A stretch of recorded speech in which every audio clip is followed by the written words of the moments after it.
सभा में उपस्थित समस्त साहेब के प्रिय हंसजनों को मेरी साहेब बंदगी साहेब। अपार हर्ष एवं प्रसन्नता का विषय है कि आपके ग्राम कटई में पावन सत्संग समारोह का आयोजन किया जा रहा है। इस समारोह में आप सबने मुझे बुलाकर अपने समक्ष कुछ कहने का अवसर दिया, इसके लिए मैं आप सबकी बहुत बहुत आभारी हूँ। सदगुरु कबीर साहब का व्यक्तित्व बड़ा ही विलक्षण, अद्वितीय, क्रांतिकारी है। सदगुरु कबीर साहब के एक एक शब्द क्रांति के बीज, जलते हुए अंगारे के समान। साचा शब्द कबीर का सुनकर लागे आग, अज्ञानी तो जल मरे, ज्ञानी जाए जाए। भारत की इस धरा पर अनेक संत महापुरुषों का अवतरण हुआ, परंतु सदगुरु कबीर साहब के समान दूसरा कोई नहीं हुआ। क्यों? क्योंकि सदगुरु कबीर साहब होने के लिए हृदय में सांच की, सत्य की ऐसी विशेष आग की आवश्यकता है जो मानव मन की समस्त अज्ञानता और समाज में व्याप्त ढोंग पाखंड रूपी कूड़ा करकट समस्त बुराइयों को जलाकर राख कर दे, भस्मीभूत कर दे। सदगुरु कबीर साहब ने समाज में व्याप्त अंधविश्वास, ढोंग, पाखंड, भ्रष्टाचार, विषमता, परंपरागत रूढ़ियों के विरुद्ध सशक्त शब्दों में आवाज उठाई। वैसी आवाज इस संसार में दूसरा अन्य कोई नहीं उठा सका। सदगुरु कबीर साहब सोते हुए समाज को जगाते हैं, तो सोते हुए समाज को जगाने के लिए लोरी की आवश्यकता नहीं होती। आग्नेय, तीखे, मर्मभेदी, क्रांतिकारी वचन सदगुरु कबीर साहब के, इसको सुनकर मानव समाज जाग जाए। हृदय में सदगुरु के सत्य वचनों को सुनकर एक कंपन होने लगे, मनुष्य जागे, समझे और संसार में सत्य को पाकर, परमात्मा को पाकर अपने जीवन को सफल बना पाए। तो सोते हुए को जगाने के लिए लोरी की नहीं, सदगुरु के आग्नेय, मर्मभेदी, तीखे, क्रांतिकारी वचनों की आवश्यकता है, जो मानव मन को हिला दे, सोचने पर मजबूर कर दे इस संसार का सत्य है क्या। और जब इंसान, मनुष्य सत्य को जाने, पहचाने, तो परमात्मा को पाकर अपने जीवन को धन्य बनाए। तो इस बाहरी संसार प्रकाशित करने के लिए तो सूरज, चांद, सितारे काफी हैं, परंतु इस अंतर जगत को जगाने के लिए, इस अंतर जगत में फैले विषय विकार रूपी अंधकार को मिटाकर ज्ञान का प्रकाश फैलाने वाले तो सिर्फ एकमात्र सदगुरु कबीर साहब हैं। ऐसे ज्योतिर्मय महापुरुष हैं सदगुरु कबीर साहब, जो इस भीतर के अंधकार को, अज्ञानता के अंधकार को मिटाते हैं, जिसके फलस्वरूप जीव अपने भीतर उस परमात्मा का दीदार करता है और उनका दीदार कर अपने जीवन को सफल बना लेता है। तो सदगुरु कबीर साहब ने इस संसार में क्रांति की आवाज बुलंद की। सदगुरु कबीर साहब के वचनों में ऐसी क्रांति है जिसमें कोई भ्रांति नहीं, वरन जीवन को संवारने वाली सुखद शांति है। क्रांति और शांति का ऐसा अद्भुत समन्वय सदगुरु कबीर साहब की वाणी के अतिरिक्त अन्य कहीं नहीं मिलेगा। समाज में शांति की स्थापना करने के लिए ही सदगुरु कबीर साहब ने क्रांति की आवाज को बुलंद किया था। हम देखें, उसे हम परमवीर, महावीर कहते हैं, क्योंकि मन बुद्धि पर विजय प्राप्त करना इतना सरल, इतना आसान नहीं होता। परंतु जो मन बुद्धि के साथ इंद्रियों पर विजय प्राप्त कर ले, काल पर विजय प्राप्त कर ले, मृत्यु पर विजय प्राप्त कर ले, स्वयं पर विजय प्राप्त कर ले, आत्मा पर विजय प्राप्त कर ले, ऐसे बिरले सर्व विजेता को सदगुरु कबीर कहते हैं। सदगुरु कबीर साहब त्रिगुणातीत, मायातीत, द्वंद्वातीत, अजर अमर अविनाशी सत्य पुरुष परमात्मा के साकार स्वरूप है। सदगुरु कबीर साहब उस सत्य पुरुष परमात्मा के तद्रूप हैं जो इस संसार में जीवों को भव बंधन से मुक्त कराने के लिए आए हैं, अपनी इच्छा अनुसार आए हैं। धर्मदास जी साहेब सदगुरु कबीर साहब की विनय बंदगी करते हुए, स्तुति करते हुए कहते हैं कि गुरु बंदी छोर दयालु साहेब सकल मति के भूप हो, तुम ज्ञान रूप अखंड पूरण आदि ब्रह्म स्वरूप हो। तो सदगुरु कबीर साहब आदि ब्रह्म स्वरूप हैं जो जीवों को भव बंधन से मुक्त कराने के लिए इस भव सागर में आए। देखिए, हम सभी रोज पढ़ते हैं संध्या पाठ में कि सतयुग त्रेता द्वापर बीता, रमता तीता पर पीरम, कलयुग कीता सबको जीता, परम पुनीता कबीर। तो कहने का अर्थ यह है कि सदगुरु कबीर साहब सतयुग में, त्रेता युग में, द्वापर युग में, कलयुग में जीवों को सत्य का साक्षात्कार कराने, जीवों को आवागमन के बंधन से, दुख से, कष्ट से मुक्त कराने के लिए चारों युगों में आते रहे। तो सदगुरु कबीर साहब बंदी छोड़ तो हैं ही, सर्व विजेता तो हैं ही, परम पुनीता भी है। उनका जीवन इतना पावन, इतना पुनीत, निर्विकार है कि स्वयं परमात्मा भी उनका नाम ले लेकर उनके पीछे फिर रहे हैं। कबीर मन निर्मल भया जैसे गंगा नीर, पीछे पीछे हरि फिरे कहत कबीर कबीर। तो इतना पावन, निर्मल, बेदाग, स्वच्छ, निर्विकार व्यक्तित्व, मन, तन, जीवन सदगुरु कबीर साहब का है, क्योंकि वे सत्य पुरुष परमात्मा के साकार स्वरूप जो सत्य पुरुष परमात्मा के साकार स्वरूप जो हैं, उन्हें इस माया के, काल के, विषय विकारों के बंधन क्या बांध सकते? नहीं बांध सकते। तो मानव जीव इस संसार में जब आता है, जीव ही क्यों, सुर नर मुनि सभी जब इस संसार में आते हैं, मानव तन को धारण करते हैं, तो माया मोह के बंधन में बंध जाने के कारण कुछ न कुछ विकार, दोष, दाग लग जाना इस मानव जीवन पर सहज है, स्वाभाविक है। परंतु सदगुरु कबीर साहब का जीवन देखिए, जही चादर सुर नर मुनि ओढ़ी, ओढ़ के मैली कीनी चदरिया, साहेब कबीर ने ऐसी ओढ़ी ज्यों की त्यों धर दीनी चदरिया। इस संसार में आकर मानव तन को धारण किया, परंतु काल माया का कोई भी दाग, कोई भी विकार सदगुरु कबीर साहब के जीवन को छू नहीं पाया। इतना पावन, पवित्र, पुनीत, निर्विकार, निर्मल, स्वच्छ सदगुरु कबीर साहब का जीवन है। तो सदगुरु कबीर साहब उस अजर अमर अविनाशी सत्य पुरुष परमात्मा के साकार स्वरूप हैं, जो इस संसार में जीवों के जीवन को धन्य करने के लिए आए। सदगुरु कबीर साहब चारों दागों से न्यारे। इस संसार में जीव चार दाग से ग्रसित है, परंतु सदगुरु कबीर साहब को ये चारों दाग छू नहीं पाए।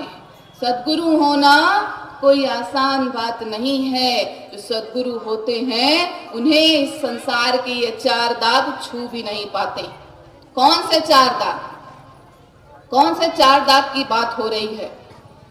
यह दाग है गर्भाग्नि का दाग, जठराग्नि का दाग, कामाग्नि का दाग और चौथा चिताग्नि का दाग। प्रत्येक जीव इस संसार में जन्म लेता है तो गर्भाग्नि का दाग लगता है, और जब इस संसार में जन्म लेता है तो भूख प्यास भी सहन करनी पड़ती है, और इस भूख प्यास को मिटाने के लिए, इस भूख प्यास को मिटाने के लिए जीव इस संसार में भागा भागा, मारा मारा फिरता है।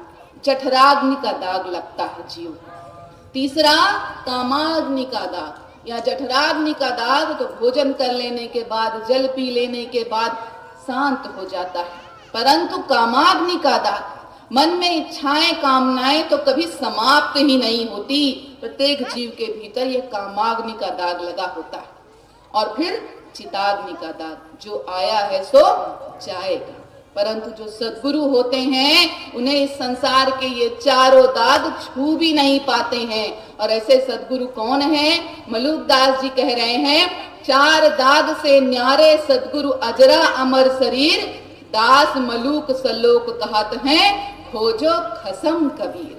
सदगुरु कबीर साहब वे सदगुरु हैं जिन्हें इस संसार के चारों दाग छू भी नहीं पाते, क्योंकि वे उस परमात्मा के स्वरूप हैं, साकार साक्षात स्वरूप हैं, जो जीवों के भव बंधन को मिटाने के लिए, जीवों पर दया करने के लिए इस भव सागर में स्वयं आए।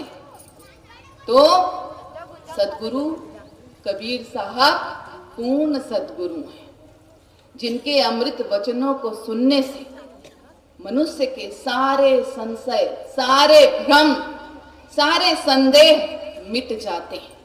मनुष्य की अज्ञान ग्रंथि खुल जाती है और मनुष्य का आवागमन का चक्र मिट जाता है, आवागमन के बंधन से जीव मुक्त हो जाता है। तो ऐसे भक्ति मुक्ति शक्ति के दाता है सदगुरु कबीर साहब।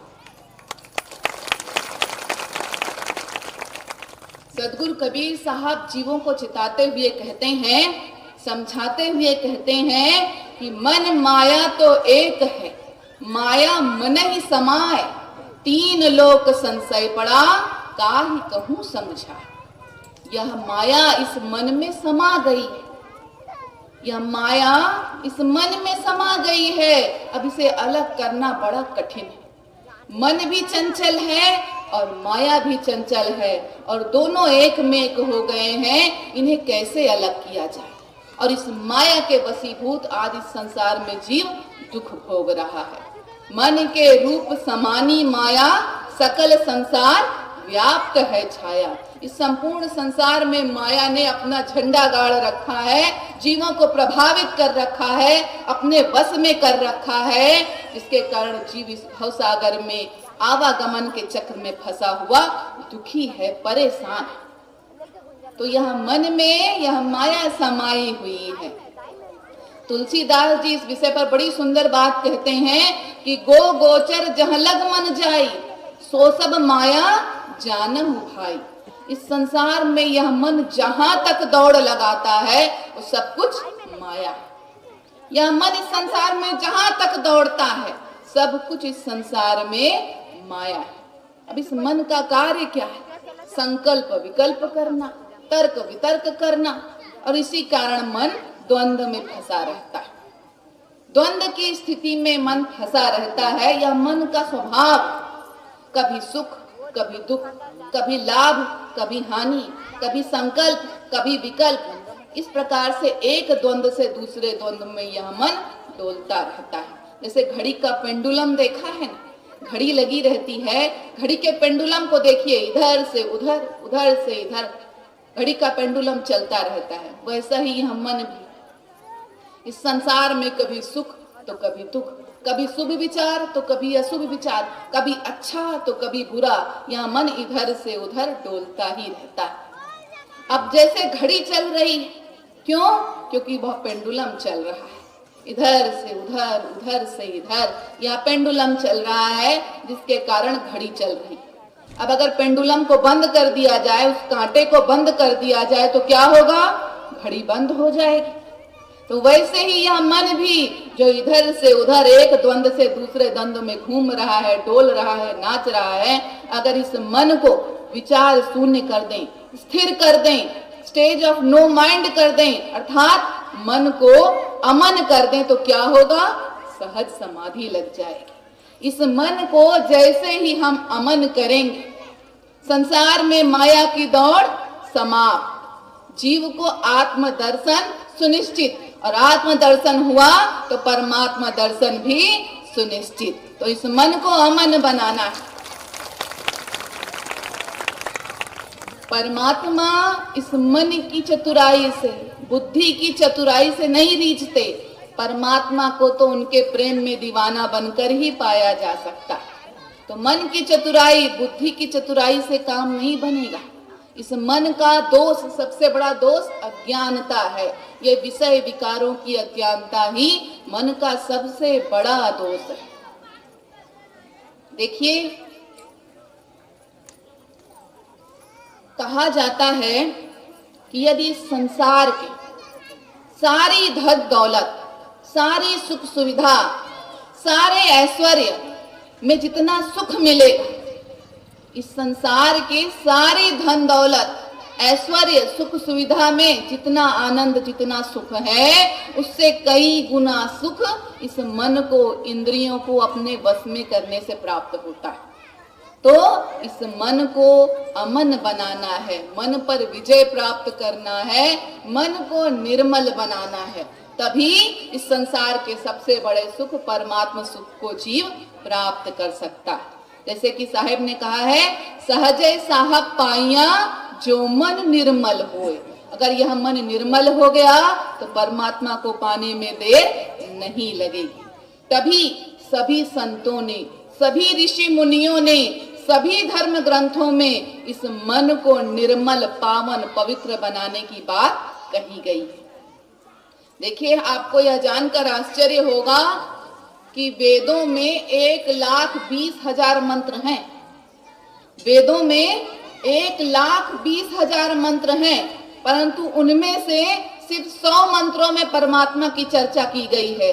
से सभी मंत्र इस मन को ही पवित्र, पावन, निर्मल, शुद्ध करने के लिए कहे गए। क्यों? क्योंकि यह मन ही वह माध्यम है जिसके द्वारा जीवात्मा परमात्मा को प्राप्त कर सकता है। मनुष्य इस संसार में सर्वश्रेष्ठ प्राणी, मनुष्य को इस संसार में सर्वश्रेष्ठ प्राणी कहा गया है। क्यों कहा गया है? क्योंकि मनुष्य के पास मन है। मन से ही मनुष्य शब्द बना हुआ है, और मन का कार्य क्या है?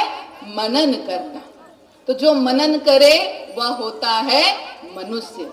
तो अब यह मनुष्य पर निर्भर करता है कि वह सद्गुणों को अपने जीवन में धारण कर सद्गुरु द्वारा बताए गए अमृत वचनों का मनन करता है, उन्हें अपने जीवन में धारण कर देवतुल्य मानव बनता है, या माया के वशीभूत होकर विषय विकारों का मनन करते हुए, उनका अनुकरण करते हुए दानव बनता है।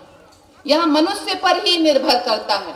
साहेब कहते हैं, मन के हारे हार है, मन के जीते जीत, पार ब्रह्म को पाइए मन ही की परती। यह मन एक सीढ़ी के समान है। मन एक सीढ़ी के समान है। देखिए, जैसे हम घर बनाते हैं तो घर में हम अपने सीढ़ी बनवाते हैं। जब घर का निर्माण करते हैं तो सीढ़ी बनाते हैं। उस सीढ़ी से चढ़कर हम छत पर पहुंचते हैं और उसी सीढ़ी से उतरकर हम नीचे आंगन में आ जाते हैं। ऐसा तो नहीं है कि छत पर चढ़ने के लिए दूसरी सीढ़ी हो और नीचे उतरने के लिए दूसरी सीढ़ी हो। एक ही सीढ़ी बनवाते हैं, दो तो नहीं बनवाते हैं। उसी सीढ़ी से चढ़कर ऊपर जाते हैं और उसी सीढ़ी से उतरकर नीचे आते हैं। वैसे ही यह मन भी है। मनुष्य के जीवन में यह मन भी एक ही है, और परमात्मा को पाने का मार्ग भी यह एक ही है। यह मन, इस मन को जब सद्गुणों से युक्त करेंगे, सद्गुरु द्वारा बताए गए सद्गुणों से इस मन को ऊर्ध्वगामी बनाएंगे, ऊपर उठाएंगे, तब यह मन जीवात्मा को परमात्मा से मिला देगा। परंतु यदि इस मन को माया के वशीभूत, विषय विकारों के वशीभूत कर अधोगामी बनाएंगे तो यह पतन के गर्त में गिरकर नरक की यातना ही भुगतेगा, मनुष्य के जीवन को व्यर्थ ही कर देगा। तो यह मन ही एकमात्र माध्यम है, रास्ता है, सीढ़ी है परमात्मा को पाने की। तो इस मन को निर्मल, पावन, पवित्र, पुनीत करना है और जीवात्मा परमात्मा से मिलकर अपने जीवन को धन्य कर लेगी। तो इस मन को निर्मल करना है, मन को निर्मल करना है। परंतु उससे पहले हम यह जानें कि यह मन है क्या, इसका स्वभाव क्या है, इसकी विशेषताएं क्या है। किसी भी चीज के बारे में जब तक हम जानेंगे नहीं, उसमें परिवर्तन, उसमें बदलाव ला नहीं सकते, उसमें रूपांतरण हम कर नहीं सकते। तो मन को रूपांतरित करना है, मन में परिवर्तन, बदलाव लाना है, तो उससे पहले हम यह समझें कि यह मन है क्या। देखिए, मनुष्य का जो शरीर होता है वो 3 प्रकार का होता है: स्थूल शरीर, सूक्ष्म शरीर और कारण शरीर। स्थूल शरीर अर्थात जिसे हम इन बहिर नेत्रों से, बहिर चक्षुओं से देख सकते हैं, जो चल रहा है, जो फिर रहा है, जो बैठा है, जो खड़ा होता है, जो बोलता है, जो लोगों से मिलता जुलता है, जो उठता है, सोता है, जागता है। जिसे हम इन नेत्रों से देख पाते हैं वह है स्थूल शरीर, और सूक्ष्म शरीर और कारण शरीर जिसे हम इन नेत्रों से नहीं देख पाते। तो यह सूक्ष्म शरीर अर्थात अंतःकरण, ये 4 चीजों से मिलकर बना है, मन, बुद्धि, चित्त और अहंकार। और इन चारों में मन ही सबसे प्रमुख है, क्योंकि यह इंद्रियों को अपने अनुरूप कार्य कराता है। तो यह मन और बुद्धि, चित्त और अहंकार, इनसे मिलकर हमारा अंतःकरण बना हुआ है। अब देखिए, जब मनुष्य का जीवन पूर्ण हो जाता है तो यह स्थूल शरीर तो नष्ट हो जाता है, परंतु यह सूक्ष्म शरीर मनुष्य के साथ आगे चला जाता है, उसके अगले जन्म में चला जाता है। अब यह सूक्ष्म शरीर, यह अंतःकरण किस प्रकार मनुष्य के आगे आने वाले जीवन को प्रभावित करता है? देखिए, मन और बुद्धि द्वारा किए गए कार्यों का प्रभाव चित्त पर पड़ता है, जो चित्त में संस्कार के रूप में अंकित हो जाता है, और अपने संस्कार के अनुरूप मनुष्य शुभ कर्म या अशुभ कर्म करता है, और उसी शुभ और अशुभ कर्म के परिणाम स्वरूप उसे अगला जीवन मिलता है। तो मन और बुद्धि द्वारा किए गए कार्यों का प्रभाव हमारे इस जन्म को भी प्रभावित करता है, और हमारे आगे आने वाले सभी जन्मों का भी प्रभाव डालता है, आगे आने वाले सभी जन्मों को भी प्रभावित करता है। हमारे आने वाला जीवन कैसा होगा, ये मन, बुद्धि, चित्त और अहंकार ही सुनिश्चित कर देते हैं। क्यों? क्योंकि हम इनके अधीन हैं। ये मन और बुद्धि हमें जैसा करने को कह रहे हैं हम वैसा कर रहे हैं, और हम जैसा कर रहे हैं वही कार्य संस्कार के रूप में हमारे चित्त पर अंकित होते चले जा रहे हैं। जैसे छापा मारते हैं ना, स्टैंप लगाते हैं ना, छपते चला जाता है, वैसे ही उन संस्कार के रूप में हमारे सारे कार्य छपते चले जा रहे हैं हमारे चित्त पर। और फिर यह शरीर तो नष्ट हो जाएगा, परंतु यह मन, बुद्धि, चित्त, अहंकार जीव के साथ अगले जन्म में चला जाएगा। और जो स्टैंप लगा हुआ है, मुहर लगी हुई है, बस यह आत्मा, यह जीव उसी स्टैंप लगे कार्य के अनुसार काम करता है। जो स्टैंप लग गया है कि तुझे यह कार्य करना है, तेरा संस्कार ऐसा है, तू इसी प्रकार कार्य करेगा, मनुष्य वैसे ही कार्य करने लगता है। और फिर जैसा कर्म कर रहे हैं वैसे ही पुनः संस्कार के रूप में और स्टैंप लगते चला जा रहा है, और इस प्रकार हम इस संसार में आवागमन के बंधन में बंधे रह जाते हैं, मुक्त नहीं हो पाते। अब उदाहरण के रूप में देखिए कि कई बार ऐसा होता है, हम सभी महसूस करते हैं, अनुभव करते हैं कि कोई व्यक्ति है, वह हमसे कुछ बातें कहता है, किसी छोटी बात पर इतनी ज्यादा उससे लड़ाई हो जाती है, उस पर क्रोध आ जाता है कि जन्म जन्म की दुश्मनी हो जाती है, शत्रुता हो जाती है, जबकि कभी सोचें तो बात बड़ी छोटी सी होती है। और कई बार जीवन में ऐसा भी होता है कि कोई सामने वाला व्यक्ति बड़े से बड़ा अपराध कर देता है, बड़ी से बड़ी गलत बात हमें कह देता है, पर फिर भी हम उसकी बात का इतना बुरा नहीं मानते, उससे जुड़े ही रहते। कारण क्या है? सब स्टैंप का खेला है, सब जो चित्त पर संस्कार का स्टैंप लगा हुआ है उसी का खेला है। कभी उस जीव ने हमें कुछ ऐसा कहा होगा, कुछ ऐसा किया होगा जिससे हमें दुख हुआ होगा, पीड़ा हुई होगी, और वह दुख, वह पीड़ा हमारे चित्त पर अंकित हो गया। और इस जन्म में जब हमें मिला मौका तो मैं तेरी दुश्मन, दुश्मन तू मेरा, बस यही खेला चलते रहता है।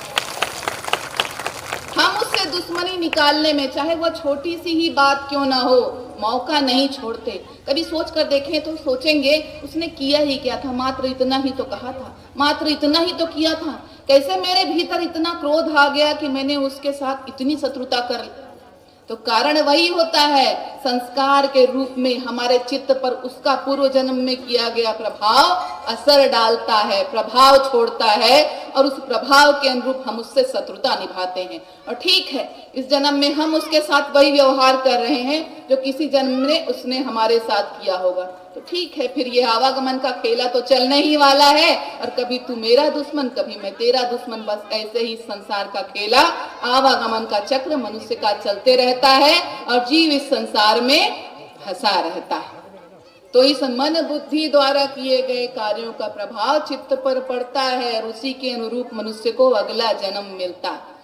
तो मन और बुद्धि का सुनना नहीं है, सुनना है तो सद्गुरु की सुनना है। इस माया के अधीन मन बुद्धि का नहीं सुनना है, सुनना है तो सद्गुरु के अधीन हुए मन का सुने। अब इस बात को हम इस प्रकार से समझें कि अगर यह मनुष्य का जीवन, यह शरीर रथ है, तो इस रथ के घोड़े पांचों इंद्रियां रथ के घोड़े हैं। 5 ज्ञानेंद्रियां, 5 कर्मेंद्रियां, ये इस मानव जीवन रूपी रथ के घोड़े हैं। और इस घोड़ों की लगाम कौन है? ये मन। बुद्धि सारथी है जो लगाम पकड़कर बैठा है और आत्मा रथी है। अब यदि हम मन रूपी लगाम को सद्गुरु के ज्ञान विवेक रूपी अंकुश से कसेंगे नहीं तो लगाम ढीली पड़ जाएगी और ये इंद्रिय रूपी घोड़े इस संसार में बहक जाएंगे। कभी भी अपने उद्देश्य, अपने लक्ष्य को प्राप्त नहीं कर पाएंगे, परमात्मा से मिल नहीं पाएगा। यह मानव जीवन रूपी रथ इस विषय विकार के माया के गर्त में गिरकर यह मानव जीवन समाप्त हो जाएगा, व्यर्थ हो जाएगा, नष्ट हो जाएगा। तो कहने का अर्थ ये है कि यह शरीर खतरनाक नहीं है, ये शरीर के भीतर जो इंद्रियां हैं वो खतरनाक नहीं है, खतरनाक ये मन है। शरीर या इंद्रियां जो कर रही हैं वो दोषी नहीं है, दोषी ये मन है। किस प्रकार से दोषी है? भाई यह मन जो कहता है, शरीर इंद्रियां वही तो करती हैं। अब उदाहरण के रूप में देखिए, हम वही देखते हैं, हमारी आंखें वही देखती हैं जो हमारा मन चाहता है कि देखो तो, और जो नहीं देखना हो तो कि नहीं देखना है, मन कह रहा है कि नहीं देखना है तो बगल से ही निकल जाएंगे, नहीं देखेंगे। हमारे कान वही सुनते हैं जो हमारा मन कहता है कि सुनो तो, और जो मन कहता है कि नहीं सुनना है तो कान में उंगली डाल करके बगल से निकल जाते हैं। हमारा मन जो कहता है कि यही खाओ तुम आज, तब हम उसी पकवान को खाते हैं। अब उदाहरण के रूप में अगर सामने में अनेक प्रकार के व्यंजनों पकवानों से सजी थाली लाकर रख दी जाए, अलग अलग कटोरियों में थाली में अनेक प्रकार के व्यंजन लगे हुए हैं, परंतु हमारा हाथ पहले उसी व्यंजन की तरफ बढ़ता है जो हमारा मन खाना चाहता है। जो हमारा मन चाहता है कि आज तुम यही खाओ, हमारा हाथ पहले उसी पकवान की तरफ बढ़ता है। तो यह इंद्रियां तो मन के वशीभूत काम करती हैं। तो इस मन को वश में करना है, संयम करना है। यह मन हमारे शरीर का मेन स्विच है, यह मन हमारे शरीर का मेन स्विच है। जैसे हम देखिए घर में जब लाइट फिटिंग कराते हैं तो बिजली के बोर्ड पर अनेक तरह के बटन लगे हुए होते हैं, स्विच लगे हुए होते हैं। बल्ब का स्विच, पंखे का स्विच, टीवी का स्विच, कूलर का स्विच, पंखे का स्विच, एसी का स्विच, फ्रिज का स्विच। बिजली के बोर्ड पर अनेक तरह के बटन स्विच लगे होते हैं, परंतु साथ में ही एक मेन स्विच भी लगा होता है। तो ये सारे पंखे के, कूलर के, बल्ब के, एसी के, टीवी के, फ्रिज के बटन तभी काम करते हैं जब मेन स्विच काम करता है। मेन स्विच को जब हम ऑन रखते हैं तभी ये सारे बटन काम करते हैं, और अगर इस मेन स्विच को बंद कर दें तो सारे बटन काम करना बंद कर देंगे। तो बस यही करना है, इस मेन स्विच को बंद कर देना है। अर्थात यह मन जो माया की तरफ भाग रहा है, इसे माया से हटाना है, इसे माया से मुक्त करना है, परमात्मा से, सद्गुरु से संयुक्त करना है, तब मनुष्य का जीवन धन्य होगा। देखिए कहा जाता है ना कि मन के हारे हार है, मन के जीते जीत। मन को भी बस जीतने देना है, क्योंकि जिसने इस मन पर विजय प्राप्त कर लिया उसने इस सारे संसार पर विजय प्राप्त कर लिया। जिसने इस मन को जीत लिया उसने सारे संसार को जीत लिया। तभी गांव में कहावत कही जाती है कि मन जीते जग जीत है। तो जिसका मन सुधर गया उसका पूरा जीवन सुधर गया। तो इस मन को सुधारना है। देखिए इस मन का स्वभाव कैसा होता है, कैसा है यह मन। ये मन बड़ा चंचल होता है। एक बार महाभारत में जब यक्ष ने युधिष्ठिर से प्रश्न किया कि वायु से भी चंचल इस संसार में क्या है, तब युधिष्ठिर ने उत्तर दिया था कि इस संसार में मनुष्य का मन है, और यह मन बड़ा चंचल है। एक बार समुद्र की लहरों को गिना जा सकता है। समुद्र में जो लहरें आती हैं उन लहरों को गिना जा सकता है, एक बार आकाश की ऊंचाई को नापा जा सकता है, धरती से आकाश की ऊंचाई को नापा जा सकता है, परंतु इस चंचल मन को पकड़ना बड़ा कठिन है। इस चंचल मन की गति को पकड़ना बड़ा कठिन है। जब वैज्ञानिकों ने इस मन की गति के बारे में खोज की तो पाया कि इस मन की गति कितनी है। मन की गति है 22,61,121 किलोमीटर प्रति सेकेंड। यह मन 22,61,121 किलोमीटर प्रति सेकंड के हिसाब से भागता है। अब इसकी गति का, मन की गति का अंदाजा हम इस प्रकार से लगाएं कि जब सूर्योदय होता है, सुबह होती है, तो सूर्य की किरणों को धरती पर आने में 1,86,000 मील प्रति सेकंड लगता है। अब कहाँ 1,86,000 मील प्रति सेकंड और कहाँ 22,61,121 किलोमीटर प्रति सेकंड। तो कहने का अर्थ यह है कि यह मन इतना चंचल है कि एक ही पल में 7 समुंदर पार चला जाता है। एक ही क्षण में हिमालय पर्वत की चोटी को छूकर नीचे उतर आता है। इतना तीव्र है यह मन, इसकी गति इतनी तीव्र है। वास्तव में यह मन विचारों का सागर है, यूनिवर्सिटी ऑफ थॉट्स, विचारों का सागर है यह मन, जहां पर नित्य प्रति कामना की, वासना की, इच्छाओं की लहरें उठा गिरा करती हैं। एक कामना उठकर पूरी नहीं हुई, नीचे गिरी नहीं कि दूसरी कामना फिर उठकर खड़ी हो जाती है। और मनुष्य की यह कामना वासना का तो कोई अंत ही नहीं है। जब इस शरीर को प्यास लगती है तो इस शरीर की प्यास को तृषा कहते हैं, परंतु इस मन की प्यास को तृष्णा कहते हैं। शरीर की प्यास, तृषा तो जल पी लेने के बाद बुझ जाती है, परंतु इस मन की तृष्णा के विषय में बिल्कुल उल्टा है। मनोवांछित वस्तु को प्राप्त कर लेने के बाद यह तृष्णा दुगनी होती चली जाती है और बढ़ती चली जाती है। इस तृष्णा का कोई अंत नहीं है। कामना, वासना, तृष्णा का कोई अंत नहीं है। कामनाओं को पूरा करते करते मनुष्य का जीवन समाप्त हो जाता है, परंतु यह कामना, वासना, तृष्णा मनुष्य के जीवन से कभी पूर्ण नहीं होती। तभी साहेब ने कहा है कि माया मुई न मन मुआ, मरी मरी गया शरीर, आशा तृष्णा ना हुई, कह गए साहेब कबीर। तो यह आशा तृष्णा कभी समाप्त नहीं होती। बिना पेंदी का बर्तन देखा है? बिना पेंदी का बर्तन जैसा है यह मन। इस मन में, इस मन को बिना पेंदी का बर्तन कह रहे हैं। अब बिना पेंदी के बर्तन को लेकर उसमें जीवन भर पानी भरते रहें, कभी भी वह बर्तन भरने वाला नहीं है। वैसे ही यह मन भी है। इसे इच्छाओं द्वारा कामनाओं को सदैव भरने का प्रयास करेंगे, जीवन समाप्त हो जाएगा, परंतु इस मन की इच्छा, कामना, तृष्णा समाप्त होने वाली, पूरी होने वाली नहीं है।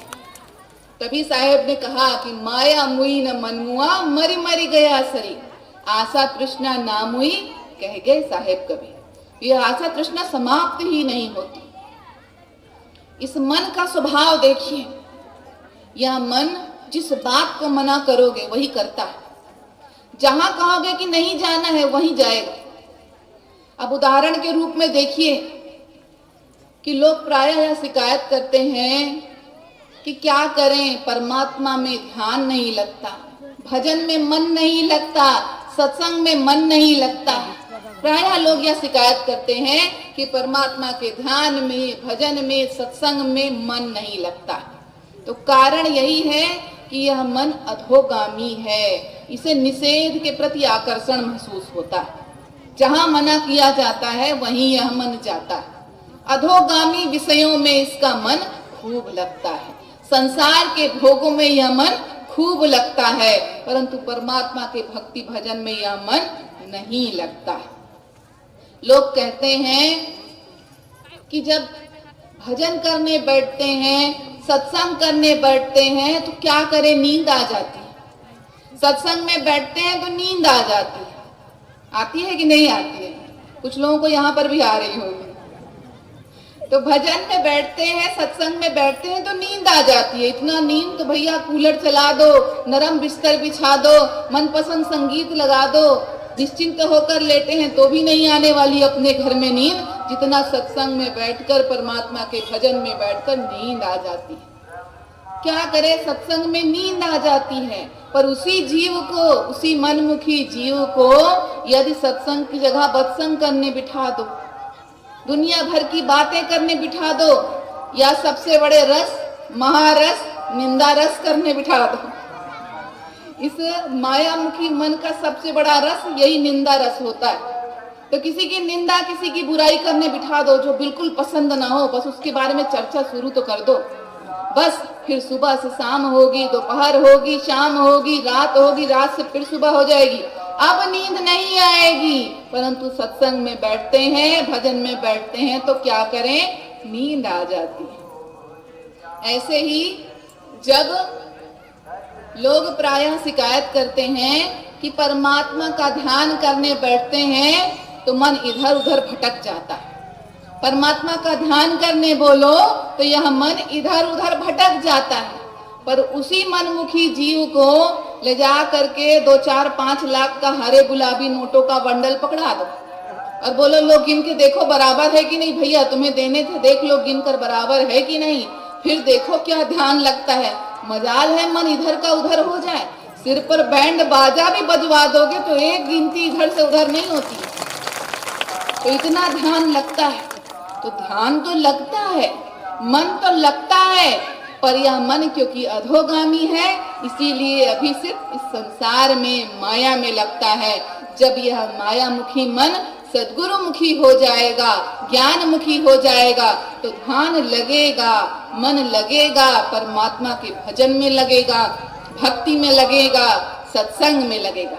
अभी तो यह मन मायामुखी है और इस मायामुखी मन के बारे में साहब कहते हैं, कबीरा यह मन लालची समझे नहीं गंवार, राम भजन को आलसी खावन को होशियार। खाने में होशियार है, संसार में बड़ा आनंद आ रहा है, परंतु परमात्मा के भजन में सुमिरन में आलस आता है। तो यह मन क्योंकि मायामुखी है, मायामुखी है यह मन, इसीलिए इसे संसार के विषय विकारों में आनंद आ रहा है। अच्छा, इस मन को यदि साधना के द्वारा हम ऊर्ध्वगामी बनाएं, साधना के द्वारा इसे ऊपर तक ले जाएं, परमात्मा से मिलाने के लिए ऊर्ध्वगामी बनाने की खूब प्रयास कोशिश करें और एक छोटी सी ढील दे दें तो यह तुरंत माया के पास लौट आता है। कितने भी दिन की साधना क्यों न की हो, एक छोटी सी ढील दे देने पर यह मन तुरंत दौड़कर माया के पास लौट आता है। क्यों? साहेब इस विषय पर कहते हैं, कबीर मन पक्षी भया बहुत तक उड़ा आकाश, ऊपर ही से गिर पड़ा मन माया के पास। ये मन जो है ये चील पक्षी आप सभी ने देखा होगा, आकाश में अनंत ऊंचाई पर, इतनी ऊंचाई पर उड़ता है चील पक्षी, परंतु इतनी ऊंचाई पर उड़ने के बाद भी उसका सारा ध्यान जमीन पर पड़े मांस के टुकड़े पर रहता है। वैसे ही मनुष्य का मन भी है, या ऊर्ध्वगामी बनने के लिए प्रयासरत तो है, परमात्मा से मिलने के लिए प्रयासरत तो है, परंतु थोड़ी भी ढील मिली तो यह मन उतरकर माया में लीन हो जाता है, लग जाता है, क्योंकि इसका स्वभाव है। हम देखें जैसे पानी का वेग होता है, पानी का प्रवाह और इस मन के प्रवाह में बड़ी समानता है। कहीं भी देखिए जल बह रहा हो, पानी बह रहा हो, तो पानी किधर बहता है? जिधर गड्ढा हो, जिधर ढाल हो, जो नीचे की तरफ ढाल गड्ढा बना हो, पानी उधर ही बह चलता है। वैसे ही यह मन भी है, इस मन का स्वभाव भी अधोगामी ही है। जिधर माया का विषय विकारों का गड्ढा होगा, ये मन उधर ही अपने आप बह चलता है। तो देखिए भाई, इस अधोगामी स्वभाव वाले पानी को आज देखिए बहुमंजिला इमारतों में पहुंचाया जाता है। इतनी मंजिलें बनी हुई होती हैं, कितनी मंजिलों की इमारत बड़ी बड़ी बनी हुई होती हैं, और सबसे ऊपर मंजिल तक भी पानी पहुंचता है। पर ये तो अधोगामी स्वभाव का है, इसका स्वभाव तो नीचे बहने गया है, ये ऊपर कैसे पहुंचता है? सभी जानते हैं, टुल्लू पंप के सहारे इस अधोगामी जल को ऊर्ध्वगामी बनाकर बहुमंजिला इमारतों तक पहुंचाया जाता है। तो वैसे ही इस अधोगामी मन को ऊर्ध्वगामी बनाने के लिए भी कोई टुल्लू पंप है क्या इस संसार में? है। सदगुरु का ज्ञान रूपी टुल्लू पंप से यह अधोगामी मन ऊर्ध्वगामी बनता है और जीवात्मा परमात्मा से एक में एक होकर अपने जीवन को धन्य कर लेता है। तो इस मन को यदि पावन पवित्र निर्मल बनाना है तो सदगुरु की शरण में जाना है, सदगुरु की शरण में जाना है। इस मन के अधीन नहीं होना है। यह मन जो मायामुखी बना हुआ है, इस मायामुखी मन के अधीन जीव को नहीं होना है। काल और कहीं नहीं है, इसी संसार में यह मन ही। मन के मते न चालिए, मन है पक्का दूत, ले जाके डुबा दे दरिया में, प्राण जाएंगे छूट। तो यह मन ही दूत है, काल का दूत है, क्योंकि ये माया के अधीन है, जो जीव को इस भवसागर से मुक्त नहीं होने दे रहा है। इस भवसागर में ही विषयों में फंसा कर रखता है। तो इस माया के अधीन मन का नहीं सुनना है, माया के अधीन मन का नहीं सुनना है, सदगुरु के अधीन मन का सुनना है। यह माया का अधीन मन इस संसार में किस प्रकार कार्य करता है, देखिए। साहेब कहते हैं, कोटि कर्म पल में करे यह मन विषयास्वाद, सदगुरु वचन माने नहीं, जन्म गवाया बात।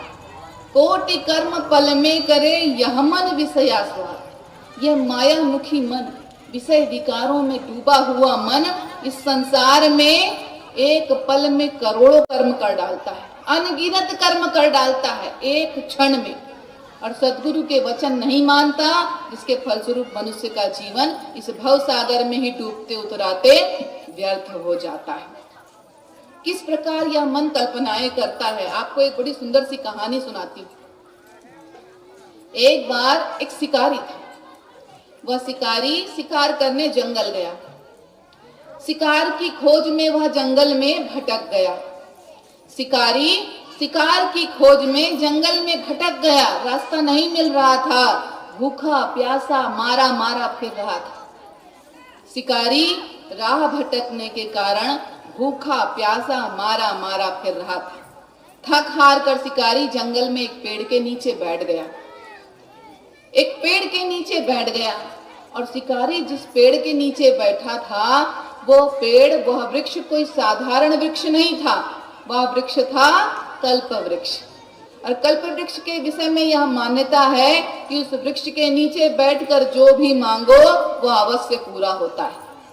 कल्प वृक्ष के नीचे बैठकर जो भी मांगा जाए वह कामना अवश्य पूरी होती है, यह कल्प वृक्ष के विषय में मान्यता है। तो उस व्यक्ति को नहीं पता था, उस शिकारी को नहीं पता था कि वह कल्प वृक्ष के नीचे बैठा है। अब बड़ा थक गया था, भूखा था, प्यासा था। तो एक भूखे प्यासे को और क्या दिखाई देता है? एक भूखे प्यासे को यही दिखता है कि काश मुझे भोजन मिल जाता। और जैसे ही मनुष्य भोजन की कल्पना करता है, कभी भी सूखी रोटी और साग नहीं देखेगा। उसके दिमाग में, उसके मन में अनगिनत पकवान ही दिखाई देते हैं, जो उसने कभी खाए भी ना हो वो भी दिखेंगे। तो उस शिकारी के मन में यह बात आई कि काश मुझे भोजन मिल जाता, बड़ी भूख लगी है, काश अभी मुझे यहाँ व्यंजन मिल जाता, 56 भोग मिल जाते तो क्या बात थी। अब क्योंकि वह कल्प वृक्ष के नीचे बैठा था, तो जैसे ही उसने इच्छा की, उसकी वह इच्छा तुरंत पूरी हो गई और शिकारी के सामने 56 भोग से लगे हुए बड़ी सी थाली आकर प्रस्तुत हो गई। अब इतना भोजन, इतना सुंदर स्वादिष्ट पकवान देखकर शिकारी ने कुछ नहीं सोचा। उसका दिमाग, उसकी बुद्धि, उसका मन सब काम करना बंद कर दिया।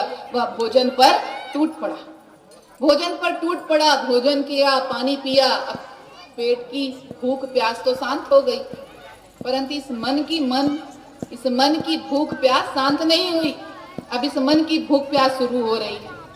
पेट तो भर गया, अब मन की भूख प्यास शुरू हो गई। सोचने लगा शिकारी कि भाई मैं तो इतने बीहड़ सुनसान वीरान जंगल में बैठा हूँ, जहाँ कोई मनुष्य दिखाई ही नहीं देता, मेरे सामने इतने व्यंजनों की थाली कहाँ से आ गई? ये 56 भोग से सजी थाली कहाँ से आ गई? कौन लाया? कहीं इस पेड़ पर भूत वूत तो नहीं रहते? उसने सोचा कि कहीं इस पेड़ पर भूत प्रेत तो नहीं रहते जो थाली ले आए, भोजन ले आए। ये उसने सोचा ही था, क्योंकि वह कल्प वृक्ष के नीचे बैठा था। तो उसकी यह इच्छा भी पूरी हो गई। पेड़ पर बैठकर अनेकों भूत प्रेत आवाज देने लगे। अब डर गया शिकारी, बोला अरे बाप रे, इतने सारे भूत प्रेत पेड़ पर बैठे हैं, इतनी भयानक आवाज, कहीं ये मेरे सामने आके नाचने लगे तो क्या होगा। अब क्योंकि बैठा था कल्प वृक्ष के नीचे, तो यह इच्छा भी पूरी हुई और अनेकों भूत प्रेत आकर उसके सामने नाचने लगे। इतने भूत प्रेतों को अपने सामने देखा नाचते तो डर गया शिकारी, ये क्या, इतने भूत प्रेत बैठे थे मेरे सामने नाच रहे हैं, कहीं ये मुझे मार तो नहीं डालेंगे। अब क्योंकि वह कल्प वृक्ष के नीचे बैठा था तो उसकी ये इच्छा भी पूरी हो गई और सभी भूत प्रेतों ने उसे पीट पीट कर मार डाला। तो ये मन इसी प्रकार से ऊटपटांग काम करता है। अनेकों संकल्प विकल्प ऊटपटांग की बातें यह मन ही करता है और एक पल में करता है। ये काम, क्रोध, लोभ, मोह, अहंकार, ये सब क्या है, ये सब नर्क के द्वार हैं और नर्क के द्वार पर ले जाने वाला यह मन ही है जो जीव को ले जाता है। तो इस मन की नहीं सुनना है। साहेब कह रहे हैं कोटि कर्म पल में करे यह मन विषया स्वाद। इस मन के बारे में कहूं तो यह मन सांप, देखा है सभी ने, सांप के मुंह में फंसे हुए मेढक के जैसा है। अब एक मेढक है, वो सांप के मुंह में फंसा हुआ है, काल के गाल में है। कब वह सांप उसको अपने अंदर ले ले, गटक जाए, उसका जीवन समाप्त हो जाए, कहा नहीं जा सकता। सर्प के मुंह में फंसा हुआ है मेढक, पर अगर उस मेढक को सामने कोई कीड़ा मकोड़ा दिखाई देता है तो उस परिस्थिति में भी वो उस कीड़े मकोड़े को खाने के लिए अपनी जीभ बाहर निकालता है। मनुष्य का भी बिल्कुल यही हाल है। मनुष्य की भी बिल्कुल यही स्थिति है इस संसार में। स्वयं काल के गाल में है, कलयुग में काल के गाल में फंसा हुआ है। आती सांस जाएगी कि नहीं कोई भरोसा नहीं है इस जीवन में, पर फिर भी जीव इस संसार में सांसारिक विषयों में सुख लेने के लिए आतुर है, प्रतीक्षा कर रहा है, प्रयासरत है, लगा हुआ है, दौड़ रहा है, भाग रहा है, मारा मारा फिर रहा है इस संसार में विषयों का सुख लेने के लिए, जहां सबको पता है कि कुछ भी अपना नहीं है, इस जीवन का कोई भरोसा नहीं है, आती श्वास जाएगी कि नहीं कोई भरोसा नहीं है, पर फिर भी मनुष्य इस सत्य को नकार कर, अनदेखा करके सांसारिक विषयों का सुख लेने के लिए दौड़ रहा है। तो जब विषयों के पीछे दौड़ रहा है तो क्या कर रहा है, सद्गुरु वचन माने नहीं जन्म गमाया बात।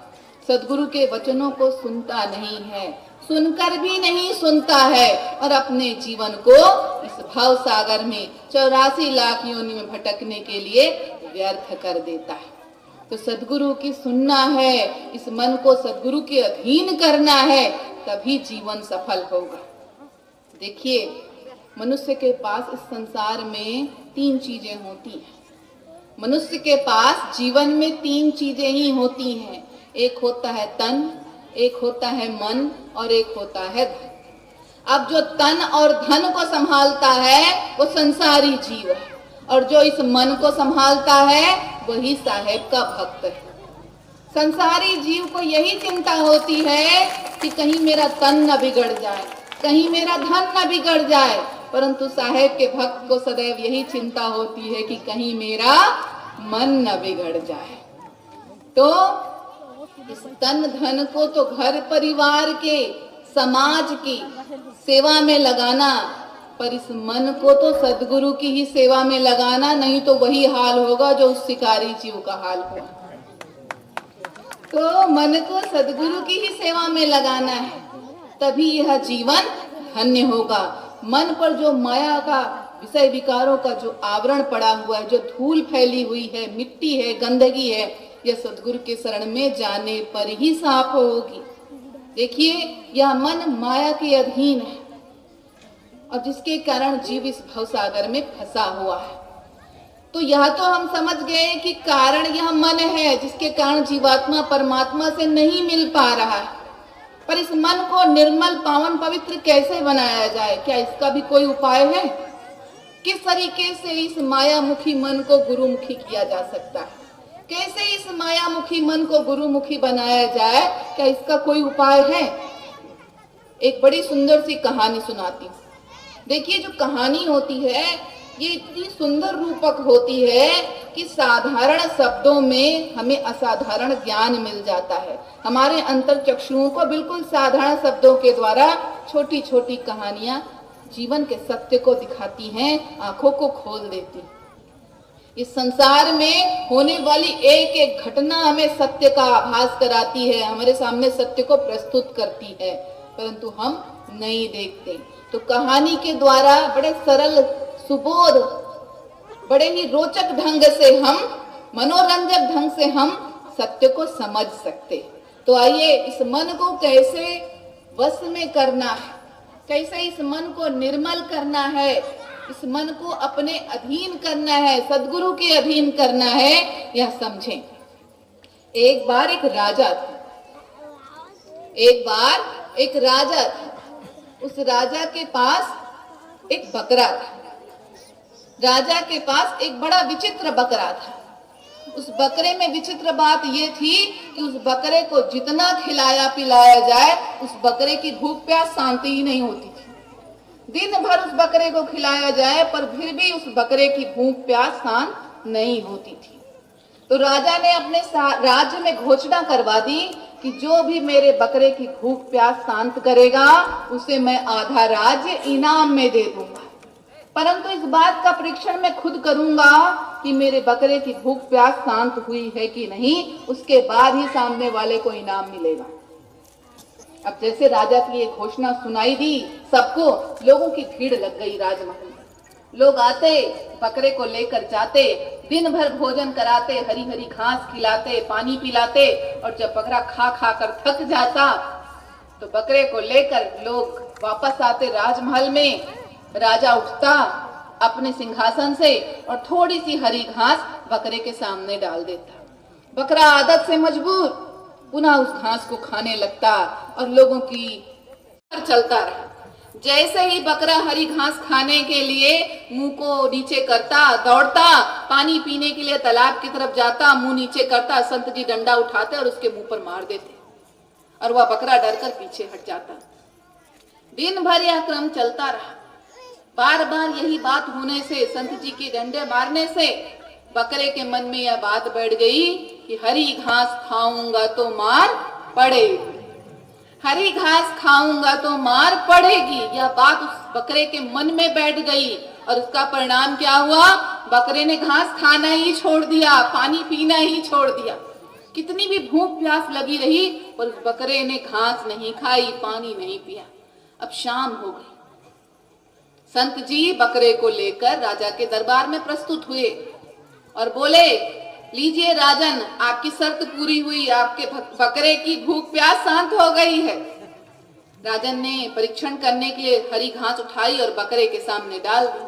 अब जैसे बकरे ने हरी घास देखी, उसके मन में एक ही बात उठी, हरी घास खाऊंगा तो मार पड़ेगी।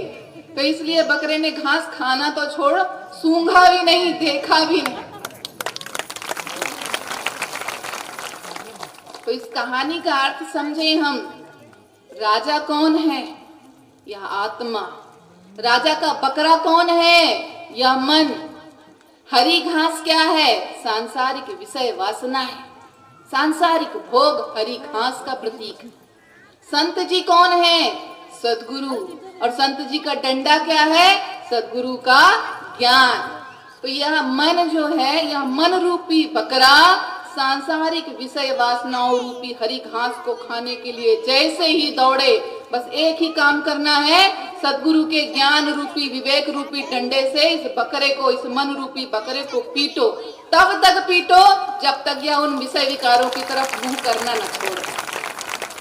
जीवित संसार में करता क्या है?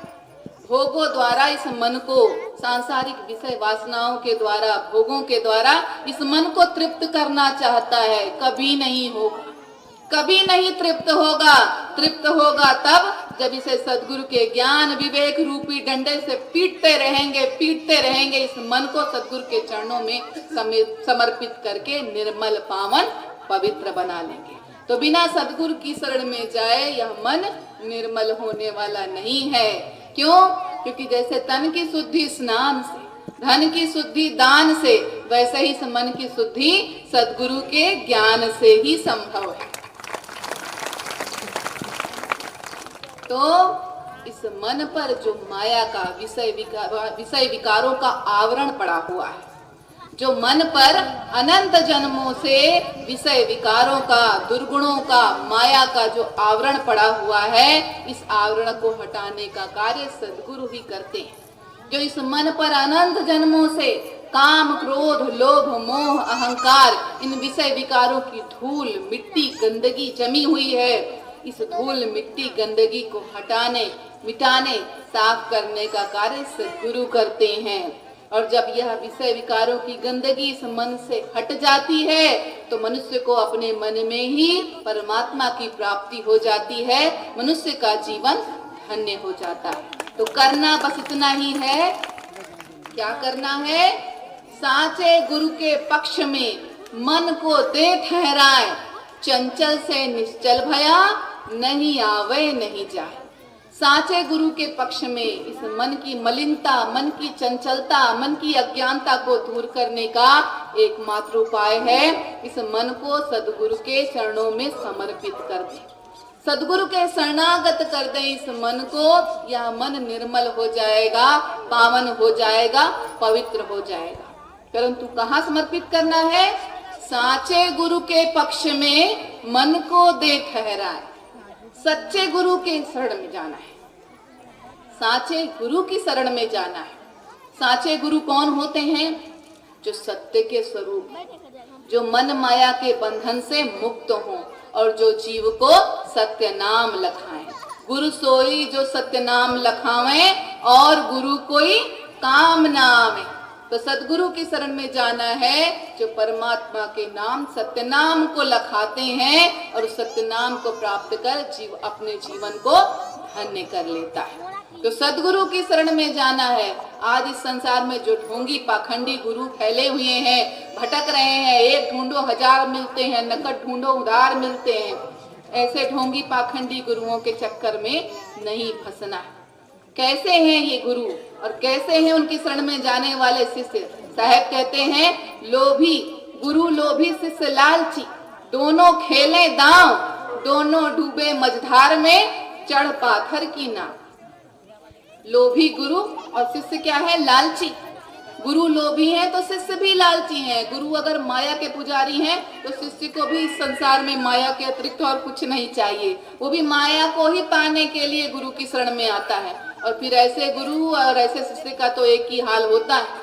साहब कहते हैं, लोभी गुरु लालची चेला, करें नरक में ठेलम ठेला।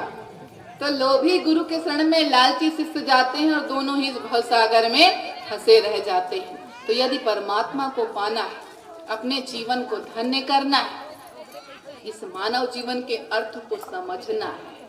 क्यों यह मानव जीवन मिला है? 84 लाख योनियों में भटकने के बाद यह मानव जीवन इसलिए मिला है कि जीवात्मा परमात्मा को प्राप्त कर ले, अपने जीवन को धन्य कर ले, सदगुरु की शरण में जाकर आत्मबोध हो, मनुष्य को परमात्मा बोध हो और जीवात्मा परमात्मा को प्राप्त कर आवागमन के चक्र से, बंधन से मुक्त हो जाए। यह होता है मानव जीवन का लक्ष्य।